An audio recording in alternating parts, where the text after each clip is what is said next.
Hello students, start करते हैं। आज का हमारा चैप्टर पोलिनोमियल्स।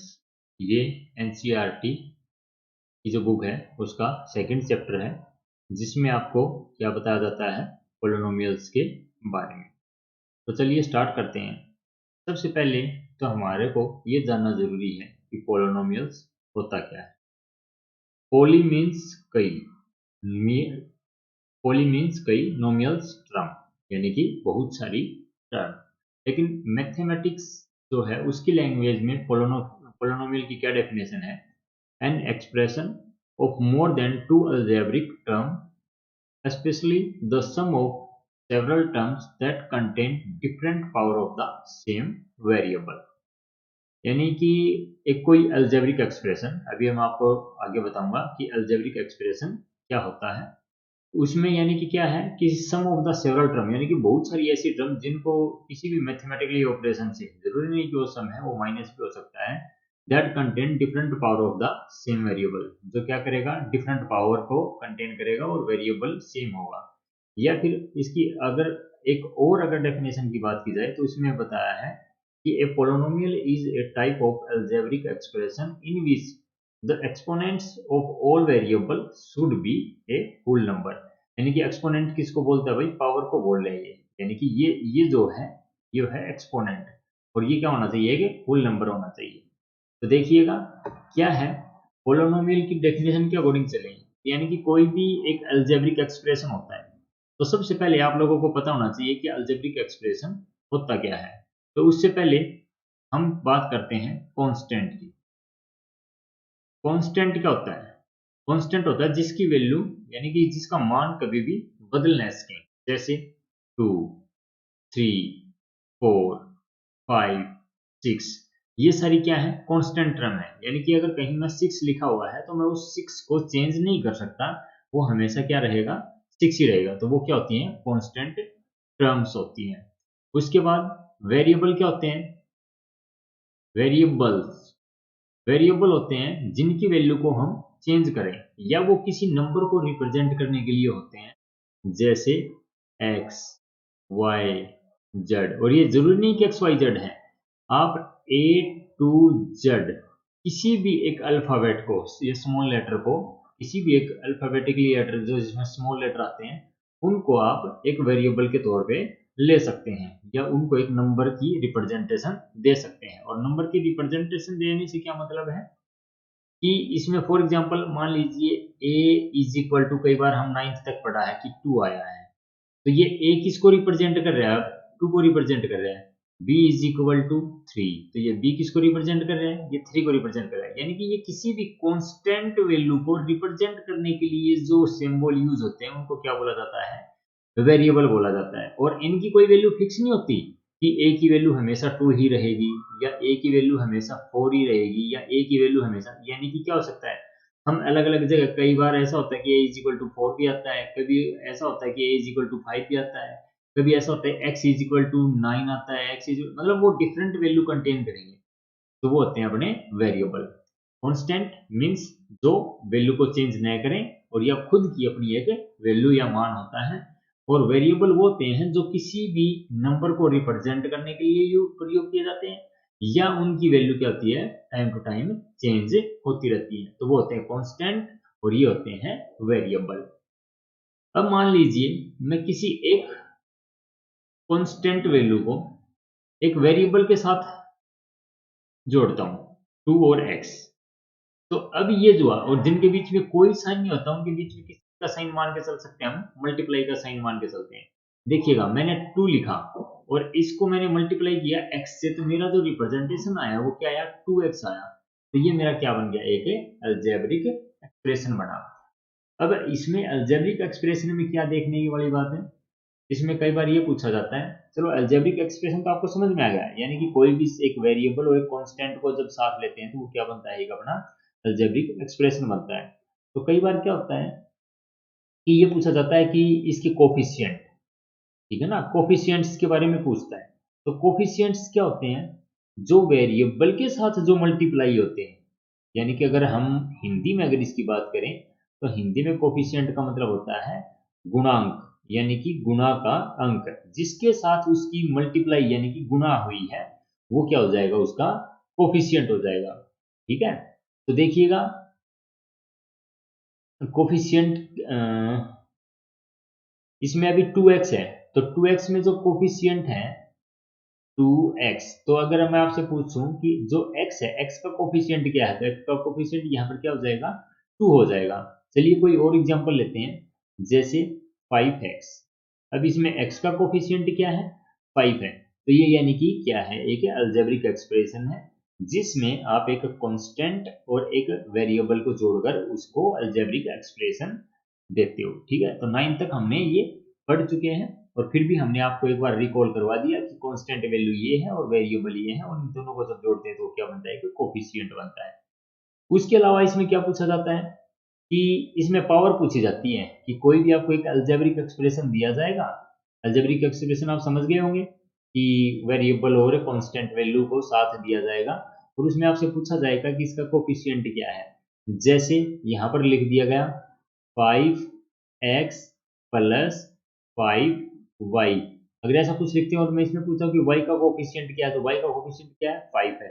x का कोफिशिएंट क्या है, तो x का कोफिशिएंट भी क्या है, 5 है। यानी कि जो इनके साथ है मल्टीप्लाई हो रखा होता है वही इनका क्या हो जाता है, कोफिशिएंट होता है। उसके बाद में इसी चैप्टर से रिलेटेड आपका 1 नंबर का क्वेश्चन पूछा जाता है कि इनकी डिग्री क्या है। ठीक है, तो डिग्री का मतलब होता है इनकी पावर, एक्सपोनेंट। एक्सपोनेंट मींस अब यहाँ पर x लिखा हुआ है, क्या x की कोई पावर या डिग्री दी हुई है, नहीं दी हुई, लेकिन फिर भी हम कितना मानते हैं, जिसकी कुछ भी वैल्यू या पावर नहीं दी होती उसको हम क्या मानते हैं, 1 मानते हैं, यानी कि x की पावर क्या है, 1। तो ये हो गई डिग्री ऑफ द पोलिनोमियल। क्या हुई, degree of the polynomial. Degree of the polynomial क्या होगी, x रेज टू पावर 1। और कहीं ना कहीं जो भी आपको इसको बोल रहा हूं मैं, डिग्री ऑफ द पोलिनोमियल किसको, 1 को। अगर मैं आपसे पूछूं कि यहाँ पर एक वेरिएबल है और उस वेरिएबल की अगर बात की जाए कि डिग्री कितनी है, तो वो कितनी होगी, 1 होगी। तो चलिए इन्हीं चीजों के साथ आगे बढ़ते हैं। तो सबसे पहले जो पोलिनोमियल्स है वो आपने पढ़ लिया कि कोई भी एक ऐसा अलजेब्रिक एक्सप्रेशन जिसमें कोई भी जो एक्सपोनेंट है वेरिएबल की वो कितनी होनी चाहिए, एक होल नंबर होनी चाहिए या एक, अच्छा एक चीज और इसमें क्या है कि आपसे पूछा गया कि इसमें जो टर्म है उसमें होल नंबर होना चाहिए। यानी कि पोलिनोमियल हम किसको कहेंगे, पोलिनोमियल उनको कहेंगे जिनकी जो एक्सपोनेंट या पावर लगे वो क्या होगी, एक होल नंबर होगी। कैसे, जैसे देखिएगा अभी x है, अभी होल नंबर में कौन कौन से आते हैं, 0 आती है, 1 आता है, 2 3 4 5 और आगे कंटिन्यूसली यानी कि ये चलते रहते हैं। तो ये सभी क्या है, होल नंबर है। तो जो आपको कोई भी अलजेब्रिक एक्सप्रेशन मिले, 2x मिले, वो 5x मिले, कुछ भी, तो उसकी जो एक्सपोनेंट है या ये जो पावर है ये कितनी होनी चाहिए, एक होल नंबर होनी चाहिए। ठीक है, या हम एक पोलिनोमियल की अगर कंडीशन दें तो पोलिनोमियल क्या नहीं होना चाहिए, एक तो डिवाइड में x, यानी कि जो वेरिएबल है, वेरिएबल आप समझ गए कि किसको बोलते हैं, ए टू जेड जो भी अल्फाबेटिकली ऑर्डर है उन सभी को हम बोलेंगे वेरिएबल। एक डिवीजन डिवाइड में नहीं होना चाहिए, सेकंड रूट में नहीं होना चाहिए। सेकंड किस में नहीं होना चाहिए, रूट में। ये बोल सकते हो आप कि उसकी जो पावर है वो किस में नहीं होनी चाहिए, फ्रैक्शन में नहीं होनी चाहिए। तो ये जो तीनों ही टर्म है इनको हम वेरिएबल नहीं, पोलिनोमियल नहीं कहेंगे। अगर मैं आपसे पूछता हूँ कि क्या ये एक पोलिनोमियल है, नहीं है। क्यों नहीं है, क्योंकि जो वेरिएबल वेरिएबल है वो कहाँ आया हुआ है, डिवाइड में आया हुआ है। क्या ये एक पोलिनोमियल है, नहीं है, क्योंकि इसका जो वेरिएबल है वो रूट में है। क्या ये एक पोलिनोमियल है, नहीं है, क्योंकि ये जो इसकी पावर दी हुई है ये क्या नहीं है, एक फुल नंबर नहीं है। तो यानी कि जो पोलिनोमियल है उनकी पावर भी क्या होनी चाहिए, फुल नंबर होनी चाहिए। ठीक है, तो सबसे पहले आपको डेफिनेशन पता चल गई कि पोलिनोमियल उनको बोलते हैं जिसमें एक कांस्टेंट और एक वेरिएबल दोनों मिलके कोई टर्म यानी कि कोई भी क्वांटिटी आपको देते हैं या कोई भी एक वैल्यू देते हैं, जैसे 2x हो गया। उसके बाद में आपको पता चल गया कि उसकी जो पावर है वो क्या होनी चाहिए, एक होल नंबर होनी चाहिए। ठीक है ना, तो उसकी पावर आपको होल नंबर मिलेगी। अभी देखिएगा, तो पोलिनोमियल, पोलिनोमियल के कितने टाइप हैं, पोलिनोमियल के आपके टाइप हुए यहाँ पर। अब ये किसके बेस पे हैं, देखिए पोलिनोमियल्स आपको पता चल गया, कि पोलोनोमियल्स वो होते हैं जिसमें कोई भी एक अलजेब्रा और प्लस कोई भी कांस्टेंट वैल्यू मिलके जब बनाते हैं तो वो पोलोनोमियल्स एक्सप्रेस होता है। लेकिन अगर पोलिनोमियल की डेफिनेशन भी देखी जाए तो पोलिनोमियल की डेफिनेशन हो गई, पोली मीन्स कई और नोमियल्स टर्म, जिसमें एक से ज्यादा टर्म हो वो होते हैं पोलोनोमियल्स। लेकिन फिर भी हम थोड़ा और आगे इसको डिफाइन करेंगे। तो सबसे पहले जो पोलिनोमियल्स हैं वो बेस्ड ऑन टर्म, किसके बेस पे, based on terms, based on terms, terms के अकॉर्डिंग जो पोलिनोमियल है वो यहाँ पर थ्री टाइप्स दे रखे हैं। क्या क्या, एक तो है मोनोमियल्स। मोनोमियल्स का मीन क्या हुआ, जिसके अंदर सिर्फ एक ही टर्म हो वो होते हैं मोनोमियल्स।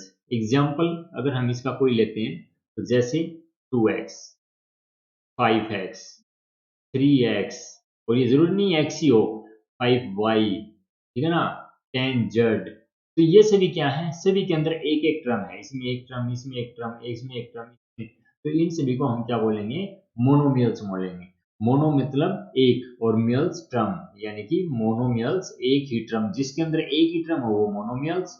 अभी आ जाइएगा बायोनोमियल्स पे। बायोनोमियल्स में क्या होता है, एग्जाम्पल के लिए अगर हम लें तो जहां पर दो टर्में होती हैं, 2x, 5x मान लीजिए, 6x या 9y मान लीजिएगा, तो यहाँ पर क्या है, दो टर्म है, एक टर्म ये रही और एक टर्म ये रही, तो ये दोनों क्या मिल हो गया, ये कि बाइनोमियल पोलिनोमियल्स की जो अगर टर्म की बात करें तो इसको हम बाइनोमियल बोलेंगे। और ट्राइनोमियल देखिएगा, मोनोमियल्स में एक था, बाइनोमियल्स में दो, और ट्राइनोमियल्स में कितनी टर्म आ जाएगी, थ्री टर्म, जैसे 2x प्लस 5y और प्लस 1, तो अभी इसमें कितनी टर्म है, टोटल थ्री टर्म्स हैं, तो ये हो जाएगा आपका ट्राइनोमियल, यानी कि तीन टर्म जिसमें हो वो ट्राइनोमियल्स। ओके, तो पोलिनोमियल्स, और अब मान लीजिए तीन से भी अगर ज्यादा टर्म हो तो उसको हम सिर्फ सिंपली एक बात बोलेंगे कि वो क्या है, हमारा एक पोलिनोमियल्स है, क्योंकि जब तक एक टर्म है तो मोनोमियल्स बोल दिया, दो टर्म है तो बायोनोमियल्स बोल दिया, और तीन टर्म है तो ट्राइनोमियल्स बोल दिया। और अगर तीन से भी ज्यादा टर्म आ जाती है तो हम ऐसा नहीं करेंगे कि चार के साथ कुछ ऐड करेंगे, पांच के साथ कुछ नहीं, अगर तीन तक तो नाम है ठीक है, उसके बाद आप सिर्फ एक ही कैटेगरी में डाल सकते हो उनको, और वो क्या होगी आपका पोलोनोमियल्स। तो ये आपको समझ में आया होगा। उसके बाद अगला जो पोलिनोमियल्स के बाद, वो तो किसके ऊपर थे, बेस्ड ऑन टर्म्स के ऊपर थे, यानी कि जो टर्म के अकॉर्डिंग जो पोलिनोमियल डिवाइड होता है वो मोनोमियल्स में एक टर्म आ जाती है, बाइनोमियल्स में दो टर्म आ जाती है, और ट्राइनोमियल्स में क्या जाती है, तीन टर्म्स आती हैं। अब हम बेस्ड ऑन डिग्री करेंगे, देखिएगा, बेस्ड ऑन डिग्री, डिग्री के बेस पे पोलिनोमियल कितने प्रकार के होते हैं, वो भी तीन टाइप्स के होते हैं। एक बोला गया लीनियर, दूसरा क्वाड्रेटिक, और तीसरा क्या, क्यूबिक। तो लीनियर पोलिनोमियल्स क्या होते हैं, देखिएगा, अभी हमने किसकी बात की है, डिग्री की बात की है, या एक्सपोनेंट की अगर बात करें तो जैसे लास्ट में हमने किया था अभी अभी अभी जस्ट, कि इनकी क्या है, वेरिएबल की कोई एक्सपोनेंट वैल्यू होती है, तो वो एक्सपोनेंट जब हम लगाते हैं तो उसके अकॉर्डिंग ये क्या बनते हैं, तीन कैटेगरी में डिवाइड होते हैं। तो सबसे पहले आपका आता है लीनियर पोलिनोमियल। लीनियर पोलिनोमियल क्या होते हैं, एग्जांपल के लिए लेते हैं जैसे 2x प्लस 1। अब ये बताइएगा, इस पोलिनोमियल में जो वेरिएबल है उसकी पावर कितनी है, 1 है, तो ये आपका क्या हुआ, लीनियर पोलिनोमियल, यानी कि जिसकी पावर अगर 1 आए वो आपका लीनियर पोलिनोमियल होगा, यानी कि सिर्फ एक पावर होगी उसकी, या डिग्री ऑफ द पोलिनोमियल भी हम उसको बोल लेंगे। उसके बाद आता है quadratic equation, sorry quadratic polynomial. तो क्वाड्रेटिक पोलिनोमियल में क्या होता है, जिसकी पावर 2 हो, जैसे 2x² या अगर और कुछ वैल्यू लें 2x² प्लस 3। अब यहाँ पर देखिएगा, जो x की पावर है वो कितनी है, 2 है, यहाँ पर भी x की पावर कितनी है, 2 है, तो ये हम किस कैटेगरी में डालेंगे, क्वाड्रेटिक पोलिनोमियल्स। उसके बाद आपका आता है क्यूबिक पोलिनोमियल। तो क्यूबिक पोलिनोमियल में क्या होगा, जिसमें क्वाड्रेटिक में दो और क्यूबिक में अगर यहाँ पर जो हाईएस्ट पावर है, या डिग्री ऑफ द पोलिनोमियल है, या जो उसकी पावर सबसे बड़ी जो वैल्यू होगी वो क्या हो जाएगा, क्यूबिक पोलिनोमियल। जैसे 3x³ प्लस 5x प्लस 2। अब ये बताइएगा, इसमें जो हाईएस्ट पावर है वो कितनी है, 3 है, तो इसको हम क्या बोलेंगे, क्यूबिक पोलिनोमियल्स। ओके, तो ये आ गया आपका लीनियर पोलिनोमियल जिसमें आपकी पावर 1 होती है, क्वाड्रेटिक पोलिनोमियल जिसमें आपकी पावर 2 होती है, और क्यूबिक पोलिनोमियल जिसमें आपकी पावर कितनी होती है, 3। तो यहाँ पर डिग्री की बात होती है और वो आप लोग अच्छे से समझ लेना इस चीज को। तो देखिएगा, अभी लीनियर पोलिनोमियल मान लीजिए आपसे कोई पूछे कि मैं एक पोलिनोमियल लिखता हूँ। सबसे पहले तो आप एक पोलिनोमियल लिखिएगा, जैसे 2x प्लस 5x² प्लस 9। अब ये देखिएगा, और यहाँ पर मैं 5 पावर लगा रहा हूँ। अब ये बताइएगा यहाँ पर कितनी टर्म है। तो एक तो ये है, दूसरा ये है, और तीसरा ये है, यानी कि जितने भी मैथमेटिकली ऑपरेशन से जो टर्म अलग होती हैं वो अलग अलग हो जाती हैं। तो इसमें अभी 2 ऑपरेशन लगे हुए हैं और टर्म कितनी बन गई, 3। तो ये 3 टर्म हुई, ठीक है ना। हमने लास्ट टाइम किया था कि बेस्ड ऑन टर्म पे भी तो होता है ना, मोनोमियल्स, बाइनोमियल्स, ट्राइनोमियल्स। तो ये अभी इसमें 3 टर्म है, तो ये क्या है, ट्राइनोमियल्स है। अच्छा, उसके बाद इसकी अगर मैं डिग्री की बात करूं तो डिग्री क्या है, या डिग्री ऑफ द पोलिनोमियल भी बोला जाता है इसको। क्या है, डिग्री ऑफ द पोलिनोमियल्स। तो यहाँ पर डिग्री ऑफ द पोलिनोमियल्स क्या है, तो सबसे बड़ी पावर इसमें क्या है, इस पूरी टर्म में तो सबसे बड़ी पावर क्या है, 5 है। हाँ, इन डिजिट्स की बात नहीं हो रही, जो कोफिशिएंट है इनकी नहीं हो रही, मैं पावर की बात कर रहा हूँ। तो वो क्या हो जाएगा, 5 हो जाएगा। तो डिग्री ऑफ द पोलिनोमियल क्या होगा, 5 होगा। ओके, तो न तो ये लीनियर में आ रहा है, न ये क्वाड्रेटिक में आ रहा है, न ये क्यूबिक में आ रहा है। बस इसका जो हाईएस्ट पावर है वो कितना है, 5 है। ओके, अभी एक चीज और देखिएगा, एक क्वेश्चन लिखूंगा मैं इसमें और उसके साथ हम 3 आंसर निकालेंगे। जैसे यहां पर अगर मैं आपको दे देता हूं 2x³ प्लस 2y5 प्लस 3। अब देखिएगा, सबसे पहले तो अगर मैं आपसे इसमें पूछूं कि कितनी टर्म्स हैं, तो टर्म्स कितनी इसमें, सबसे पहले 1 2 3, क्योंकि मैथमेटिकली जो ऑपरेशन है प्लस का साइन लगा हुआ है, प्लस का साइन इन टर्म को क्या करता है, अलग करता है। तो एक तो आपके पास जो टर्म का आंसर है वो तो रहेगा, सर इसमें 3 टर्म है, 1 2 3। दूसरा फिर अभी इसमें पूछा जाता है कि highest power of the polynomial कितना है, highest power of the polynomials. तो highest power of the polynomial, जो सबसे बड़ी पावर होगी वह क्या होगी, पोलिनोमियल्स की पावर। तो इसमें सबसे बड़ी पावर क्या है, 5 है। तो highest power of the polynomial बोल दीजिए इसको, या अगर इसको दूसरे शब्दों में कहें तो डिग्री ऑफ द पोलिनोमियल्स, इसको हम क्या बोलेंगे, डिग्री ऑफ द पोलिनोमियल बोलेंगे। तो एक क्वेश्चन तो आपसे ये कर लिया गया कि टर्म कितनी है। दूसरा क्वेश्चन ये कर लिया गया कि इसमें डिग्री ऑफ द पोलिनोमियल क्या है। थर्ड क्वेश्चन इसमें से क्या कर सकता है कि हाउ मेनी वेरिएबल, यानी कि हाउ मेनी वेरिएबल, कि इस जो एक्सप्रेशन दिया गया है तो ये अलजेब्रिक एक्सप्रेशन ना, देखिएगा कांस्टेंट और वेरिएबल टर्मों का कॉम्बिनेशन है, और इसकी जो पावर है वो भी इसको सेटिस्फाई कर रही है। ये क्या है, होल नंबर है। तो हाउ मेनी वेरिएबल्स, यानी कि कितने मने, how many variables in given expression, in given expression. तो वेरिएबल कितने, देखिएगा अगर ए टू जेड तक अगर हम काउंट करें तो सभी अलग अलग वेरिएबल होते हैं। ए अलग वेरिएबल, बी अलग वेरिएबल, सी अलग, डी अलग, जेड अलग, ये सभी अलग अलग वेरिएबल है। तो इसमें कितने वेरिएबल हैं, एक तो एक्स आ गया इसमें और एक वाई, तो यानी कि ज्यादा से ज्यादा इसमें कितने वेरिएबल हैं, 2 वेरिएबल हैं। ठीक है, तो अभी हमने क्या समझा, हमने एक तो ये देखा कि सबसे पहले पोलिनोमियल होता क्या है। ठीक है, पोलिनोमियल आप लोगों ने पढ़ लिया कि जिसमें एक से ज्यादा टर्म हो जाए वो पोलिनोमियल्स होता है। तो पोलिनोमियल को हमने कौन कितनी कैटेगरियों में डिवाइड किया, एक तो आया मोनोमियल्स, दूसरा क्या आया, बाइनोमियल, और तीसरा क्या आया, ट्राइनोमियल। इसमें हमने पढ़ा कि मोनोमियल्स में एक टर्म होती है, 1 टर्म्स, और बायो में 2 टर्म्स होती हैं, और ट्राई में 3 टर्म्स होती हैं। तो ये बेस्ड ऑन टर्म्स था। ठीक है, उसके बाद हमने इनको बेस्ड ऑन डिग्री पे अलग अलग किया पोलिनोमियल को। तो एक इसमें क्या बना, लीनियर, एक क्या बना, लीनियर, दूसरा क्या बना, क्वाड्रेटिक, क्वाड्रेटिक, और जो तीसरा बना वो क्या बना, क्यूबिक पोलिनोमियल। लीनियर में क्या होती है, जो पावर होती है वो कितनी होती है 1, क्वाड्रेटिक में जो पावर होती है वो कितनी होती है हाईएस्ट 2, और क्यूबिक में जो पावर होती है वो हाईएस्ट कितनी होती है 3। तो ये पोलिनोमियल किसके बेस पे था, ये था डिग्री के बेस पे, और ये किसके ऊपर था, टर्म्स के बिहाफ पे।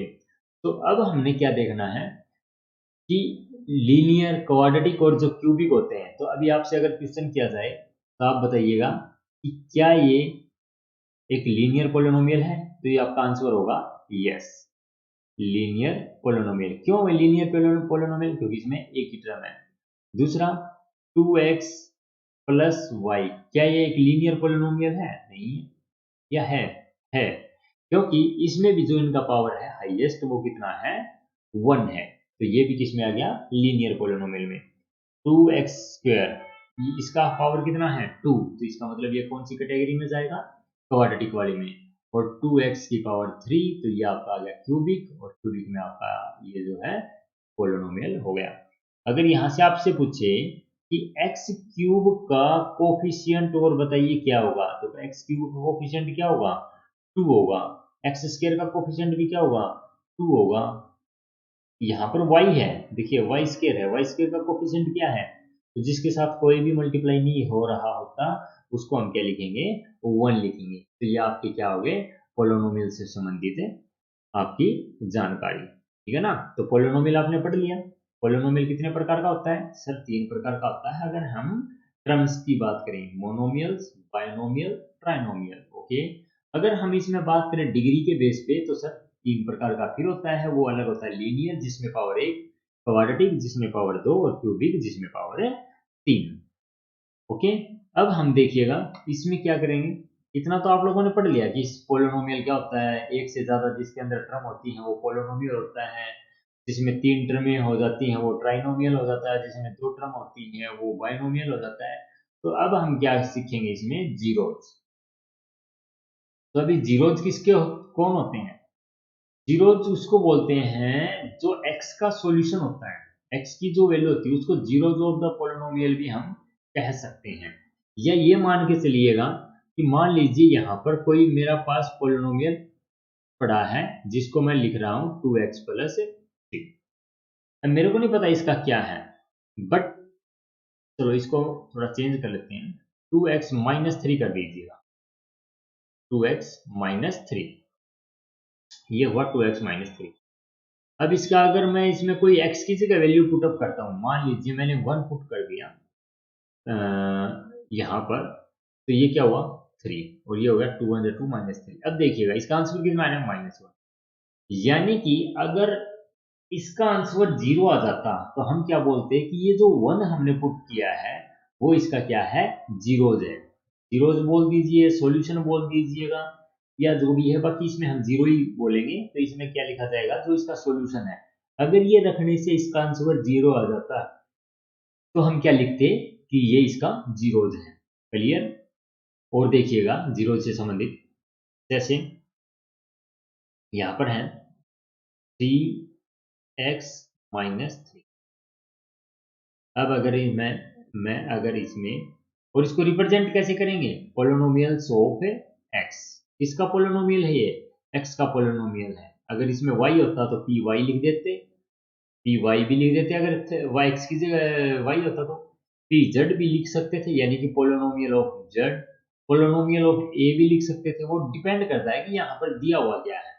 Okay, p upon p into T भी कर सकते हैं।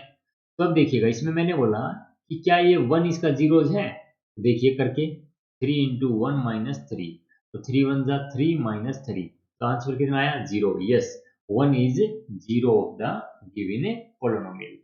अगर इसको दूसरे तरीके से बात की जाए तो सबसे पहले आपको एक चीज सीखनी होगी, ये आपको पता है, तो एक होती है नंबर लाइन जिसको आप x एक्सिस बोलते हो, ये y एक्सिस होती है, ये माइनस x होता है, और ये क्या होता है माइनस y होता है।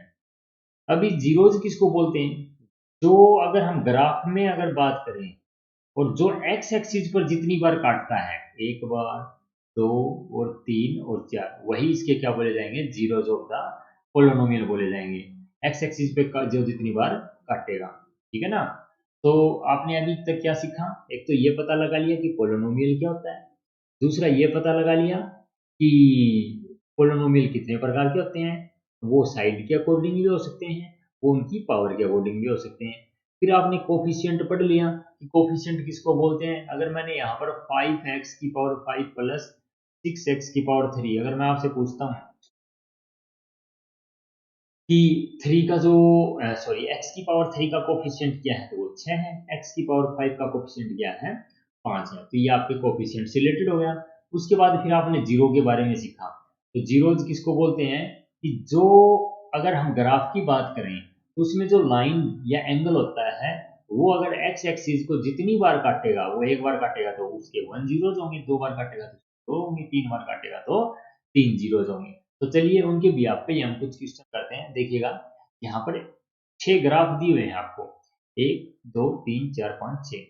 अब सबसे पहले आपको ये बताना है कि इसमें जो पोलिनोमियल है या जो अगर हम जीरोज की बात करें तो कितने जीरोज हैं। देखिएगा यहाँ पर जो एक्स एक्सिस है वो कितनी बार काटा हुआ है, एक्स एक्सिस को इसमें कितनी बार काटा है, एक बार काटा है। देखिए यहाँ पर, यहाँ अगर बात की जाए एक्स एक्सिस की तो कितनी बार, एक बार काट दिया इसने। तो अभी हम क्या करेंगे, इसमें ये देखना है कि एक्स एक्सिस पर काटने के बाद इसमें अगर एक ही कट है तो इसका जो जीरोज है वो कितने होंगे, जीरोज होगा, एक जीरोज होगा। क्लियर। उसके बाद अगर अगले इसमें अगर ग्राफ में बात करें तो देखिएगा यहाँ पर एक्स एक्सिस कितनी बार कटा हुआ है, एक बार और एक बार यहाँ। तो इसके जो जीरोज हैं, है ना, जीरोज क्या बोला जाओगे, जीरोज। तो नंबर ऑफ जीरोज इसमें कितने हैं, दो, है ना। The graph intersecting x axis two time, hence number of zeros are 2। उसके बाद में देखिएगा थर्ड जो आपका ग्राफ है उसमें, तो थर्ड ग्राफ में क्या है, यहाँ पर भी एक्स एक्सिस को एक बार काटा, फिर यहाँ पर दो बार काटा और यहाँ पर तीन बार। तो नंबर ऑफ जीरोज इसके कितने हो जाएंगे, तीन हो जाएंगे। यहाँ पर एक्स एक्सिस कितनी बार इंटरसेक्ट हो रखी है, एक बार। देखिएगा ये वाई एक्सिस है तो यानी कि ये कितने हुए, एक जीरोज। देखिए यहाँ कट के तो नहीं गई लेकिन क्या हो रखी है, टच हो रखी है, टच हो रखी है। तो एक ही ऐसा पॉइंट है जहां पर ये टच हुई है, तो वो इसके नंबर ऑफ जीरोज जो है वो कितने हो जाएंगे, 1 हो जाएंगे। समझ में आ रहा है कुछ। जीरोज किसको बोलते हैं, जो भी आप ग्राफ बनाते हो अगर वो एक्स एक्सिस पर जितनी बार काटेगा नंबर ऑफ सॉल्यूशन या नंबर ऑफ जीरोज उसके उतने ही आएंगे। अब यहाँ पर देखिएगा वन टाइम यहाँ पे, सेकेंड टाइम यहाँ पे, थर्ड टाइम यहाँ पे और फोर्थ टाइम यहाँ पे। तो इसके जो नंबर ऑफ जीरोज हैं वो कितने हो जाएंगे, 4 हो जाएंगे। ओके, तो इनको बोलते हैं जीरोज ऑफ द इक्वेशन। समझ में आया। चलिए कुछ और एग्जांपल आपके लिए। मान लीजिए ये एक्स एक्सिस है और ये वाई एक्सिस है। अब हमारा हमने ये देखना है कि इसके नंबर ऑफ जीरोज कितने हैं। तो नंबर ऑफ जीरोज इसमें कितने आएगा, एक यहाँ पर एक यहाँ पर, तो नंबर ऑफ जीरोज हो गए 2। एक और ग्राफ लें, अगर यहाँ से ये टच करके भी जाता है ना, अगर ये टच करके जाता है, मान लीजिए यहाँ से सिर्फ यहाँ टच हुआ था, तो यानी कि इसके जो नंबर ऑफ जीरोज कितने होंगे, एक होगा। और जीरोज होता है उसका सॉल्यूशन, जीरोज क्या होता है उसका सॉल्यूशन। ठीक है। अगला देखिए अभी आपका जो एक्सरसाइज है, एक्सरसाइज में ये क्वेश्चन दिया हुआ है। क्या क्वेश्चन है इसको थोड़ा पढ़िएगा।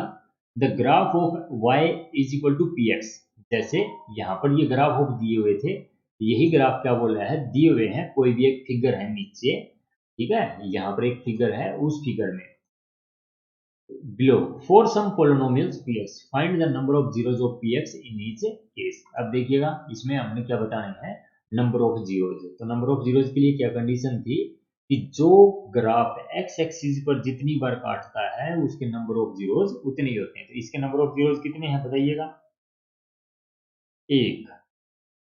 एक क्यों है, क्योंकि सॉरी इसमें एक भी नहीं है, इसमें क्या है, एक भी जीरोज नहीं है, क्योंकि ये जो ग्राफ है ये एक्स एक्सिस पे काट रहा है क्या, नहीं काट रहा है।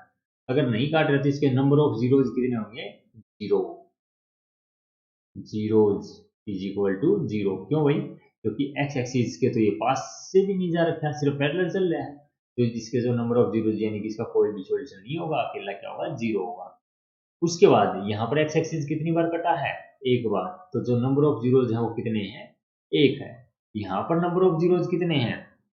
1, 2 और 3। तो यहाँ पर नंबर ऑफ जीरोज 3। यहाँ पर कितने हैं? 1, 2। तो यहाँ पर नंबर ऑफ जीरोज 2। यहाँ पर 1, 2, 3, 4। तो यहाँ कितने हैं? 4। उसके बाद में यहाँ पर कितनी बार देखिएगा, ये कटा हुआ है, ये टच हुआ है और उसके बाद ये टच हुआ है, तो 1, 2, 3। तो नंबर ऑफ जीरो जिसमें 3 हो जाएंगे। समझ में आया? तो जीरोज होते हैं आपके ये। उसके बाद में अभी देखिएगा, अगर आपको एग्जाम में अगर ऐसा क्वेश्चन आता है तो उसके नीचे सिर्फ आप क्या लिखोगे?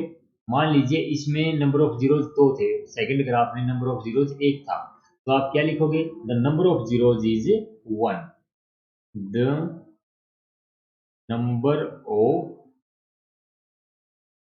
zeros is 1 as the graph intersect the x-axis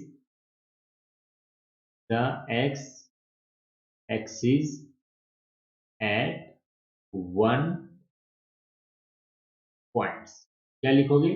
कि the number of zeros of its the graph, यानी कि जो आपको ग्राफ मिलेगा पेपर में उसमें कितने हैं? 1 भी हो सकता है, वो 2 भी हो सकते हैं, वो 10 भी हो सकते हैं, वो 20 भी, कुछ भी हो सकता है।